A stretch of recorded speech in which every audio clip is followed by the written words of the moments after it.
అదే RTV app వార్తల్ని క్షణాల్లో చదివే అవకాశం ఉంటుంది. ఒక న్యూస్ పేపర్, ఒక టెలివిజన్ ఛానల్ మీ చేతుల్లో ఎప్పుడూ ఉంటాయి. ధ్యాయే భద్రాద్రి వైకుంఠరామం సీతారమాన్వితం శంఖచక్ర ధనుర్బాణధరం సౌమిత్రి సేవితం. భద్రాచల క్షేత్రానికి ఎన్నో రకాల గొప్పతనాలు ఉన్నాయి. ఏ క్షేత్రాన్నైనా ఇది గొప్పది అని మనం గుర్తించడానికి అక్కడ ఉండేటువంటి ఆలయం ఒక కొండ మీద ఉంటే ఆ కొండకు ఉండేటువంటి గొప్పతనాన్ని బట్టి ఆ కొండ మీద వెలిసినటువంటి ఆలయం గొప్పది అని అంటారు. సముద్ర తీరంలో ఉన్న దానికి ఒక గొప్పతనం వస్తుంది. ఈ రెండింటికంటే కూడా ఒక నదీ తీరంలో ఉండేటువంటి ఒక ఆలయానికి కానీ ఒక క్షేత్రానికి కానీ ఎంతో ప్రాముఖ్యత ఉంటుంది. ఎందుకంటే మనుషులు కూడా ఆ నది మీద ఆధారపడి ఉంటారు. మనమంతా నీళ్లపై, గాలిపై ఇలా ఆధారపడి ఉండేటువంటి జీవులు. సమృద్ధిగా నీరు ఉండేటువంటి చోట్లోనే ప్రాణులు ఉంటాయి. కనుక అలాంటి సమృద్ధిగా నీరు ఉండేటువంటి చోటు అది నదీ ప్రాంతం. నది జీవనదిగా ఉండేటువంటిది ఎన్నో ప్రాణులకు అది జీవనంగా ఉంటుంది. నిజంగా నీళ్లు లేకపోతే మనం బ్రతకలేం కదా. సగనే పంటలు పడేటువంటి ప్రాంతం కూడా అదిగానే ఉంటుంది. కనుక వీటినన్నింటినీ దృష్టిలో పెట్టుకొని నదీ తీరంలో ఒక ఆలయం, ఒక క్షేత్రం కనుక ఉన్నట్లయితే దానికి ఎంతో ప్రాశస్త్యం ఉన్నది అని మనకు పురాణాలు చెప్తున్నాయి. అలాగే ఒక నదీ తీరంలో ఉండేటువంటి ఒక గొప్ప క్షేత్రం భద్రాచల దేవి క్షేత్రం. గోదావరి నదీ తీరంలో ఈ గోదావరి నది పరివాహక ప్రాంతంలో ఉండేటువంటి అత్యద్భుతమైనటువంటి గొప్ప పుణ్యక్షేత్రం భద్రాచలం. అంతేకాకుండా ఈ భద్రాచల ఆలయం, రామాలయం కూడా ఒక కొండపైన ఉన్నది. ఆ కొండ భద్రాచలము అని అంటారు. కొండపైన ఉండడం, నదీ తీరంలో ఉండడం, స్వయం వ్యక్త క్షేత్రంగా ఉండడం అనేటువంటిది ఈ క్షేత్రానికి ఉండేటువంటి గొప్పతనం. ఇక్కడ ఉండేటువంటి రాముడు ఋషుల ద్వారానో, దేవతల ద్వారానో, మనుషుల ద్వారానో ప్రతిష్ఠితమైన వాడు కాకుండా స్వయం వ్యక్తంగా వెలిసినటువంటి రామచంద్రమూర్తి ఈ గోదావరి తీరంలో భద్ర మహర్షి చేసినటువంటి తపస్సుకు మెచ్చి వైకుంఠం నుంచి శ్రీమన్నారాయణుడే వచ్చి ఇక్కడ స్వయం వ్యక్తంగా స్వయంభూగా ఆవిర్భవించినటువంటి పుణ్యక్షేత్రం భద్రాచల దివ్యక్షేత్రం. అందుకని ఈ క్షేత్రానికి ఎంతో ప్రాశస్త్యం ఉంది, గొప్పతనం ఉంది. అలాంటి ఈ క్షేత్రంలో ఉండేటువంటి రాముని యొక్క వైభవాన్ని, మహత్వను రకరకాలుగా అనుభవించారు ఎందరో భక్తులు. ప్రధానంగా ఇక్కడ రాముడు ఒక ప్రత్యక్ష దైవం అని భావించడం అనేటువంటిది ఉన్నది.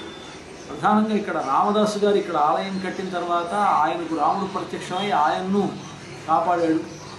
తూ నరసింహదాస్ అని ఆయన్ను రామచంద్రమూర్తి అడుగడుగున ఆయనకు కలిగినటువంటి కష్టాల్లో వెన్నంటి ఉండి ఆయన్ను కాపాడాడు. ఇలాగా భద్రాచల రాముడు అని అంటే భక్తుల పాలిటి కల్పవృక్షం అని, భక్తుల్ని కంటికి రెప్పలా కాపాడేటువంటి దైవము అని భక్తుల్లో గొప్ప విశ్వాసం. అటువంటి ఈ భద్రాచల రాముడికి చాలామంది భక్తులున్న ఒక మంచి కథ మనకు కనిపిస్తూ ఉన్నది ఈ క్షేత్ర పురాణం, క్షేత్ర చరిత్రలో.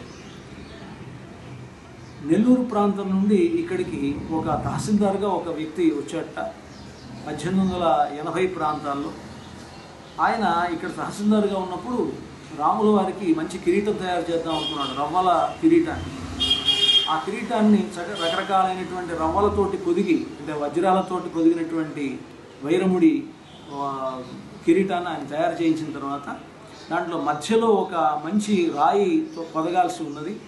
అయితే అది పొదగడానికి ఏ రాయి కూడా దాంట్లో సరిపోవడం లేదు, సరిగ్గా అందాన్ని ఇవ్వడం లేదు అని దాన్ని శ్రీరామనవమి దగ్గర పడే లోపల ఆ కిరీటాన్ని పూర్తి చేసి రాముల వారికి సమర్పించాలని ఆయన భక్తుడు అనుకున్నాడు. అయితే ఆ తయారు చేయించేటప్పుడు ఆ రాయి అతనికి ఏది కూడా సరిపోవడం లేదు. సరే, ఆయన దిగులుగా ఉన్నాడు. ఆ సమయంలో చెన్నై నుంచి ఒక వేశ్య ఈ ప్రాంతానికి వచ్చింది. వచ్చి తన నెక్లెస్లో ఉండేటువంటి తన ఉంగరాల్లోనూ వాటి ఆభరణాల్లో ఉండేటువంటి ఆ రాయిని, ఒక పచ్చ రాయిని ఆయనకిచ్చి, ఆ తహసీల్దార్ గారికి ఇచ్చి, దీనితోటి మీరు కిరీటం తయారు చేయించండి, నాకు రాముడు కల్లో కనిపించి ఈ రాయిని మీకు ఇమ్మని చెప్పాడు అని చెప్పింది. ఆ రాయిని పెట్టగానే సరిగ్గా ఆ రాయి ఆ వైరముడికి సరిపోయింది అని ఆయన ఆశ్చర్యపోయాట. ఎక్కడ చెన్నైలో ఉండేటువంటి ఒక వేశ్య, పైగా ఆవిడ కూడా మామూలు వ్యక్తి కాదు, ఒక అంటే సమాజంలో చిన్న చూపు చూసేటువంటి ఒక వేశ్యగా ఉండేటువంటి ఆవిడ తన ఆభరణాల్లో ఉండేటువంటి దాన్ని సమర్పించడం, ఆవిడకు ఉండేటువంటి రామభక్తి, తనకు రాముడు కనిపించి ఈ విధంగా భద్రాచలంలో ఆమె ద్వారా ఆ కైంకర్యం చేయించుకోవడం అనేటువంటిది ఇది ఈ భద్రాచల క్షేత్రంలో చెప్పేటువంటి చరిత్రల్లో ఇది చాలా గొప్పగా భావిస్తారన్నమాట. ఆవిడ తరించింది, ఈయన కూడా ఆ కిరీటానికి ఆ పచ్చను పొదిగి రాముడికి సమర్పించి ఆయన తరించాడు. ఈ విధంగా భద్రాచల రాముడు తన భక్తుల చేత ఈ విధంగా కైంకర్యం చేయించుకోవడం అనేటువంటిది చాలా ఆశ్చర్యంగా పెద్దలు చెప్తారు. ఇలాగా ఎన్నో నిదర్శనాలు భద్రాచలంలో కనిపిస్తాయి. భద్రాచల రాముడి అనుగ్రహం ఉంటే సాధించలేనిది లేదు అని భక్తుల యొక్క విశ్వాసం. అంతేకాదు భద్రాచల రాముణ్ణి సేవించాలంటే కూడా ఆయన అనుగ్రహం లేకపోతే ఎవరు భద్రాచలం వచ్చి రాముణ్ణి చూడలేరు అని కూడా అంటారు. ప్రధానంగా పరాశర మహర్షి అనేటువంటి వారు చెప్తారనమాట, త్రిషు లోకేషు దుర్లభ రామచంద్ర సేవాచ త్రిషు లోకేషు దుర్లభ. రామచంద్రమూర్తి యొక్క సేవ ఉన్నదే అది 3 లోకాల్లోనూ దుర్లభమైనది అని అంటారు. కనుక ఎవరైనా ఈ భద్రాచల రాముడికి తమంతట తాము ఏ కొద్ది సేవనైనా చేసుకోగలుగుతున్నారు అని అంటే అది రాముని యొక్క అనుజ్ఞ, రాముని యొక్క అనుగ్రహంలో మాత్రమే. మరిన్ని వీడియోస్ కోసం ఛానల్ ని సబ్స్క్రైబ్ చేయండి, లేటెస్ట్ అప్డేట్స్ కోసం వాట్సాప్ ఛానల్ ని ఫాలో చేయండి అండ్ లింక్ డిస్క్రిప్షన్ లో ఉంది.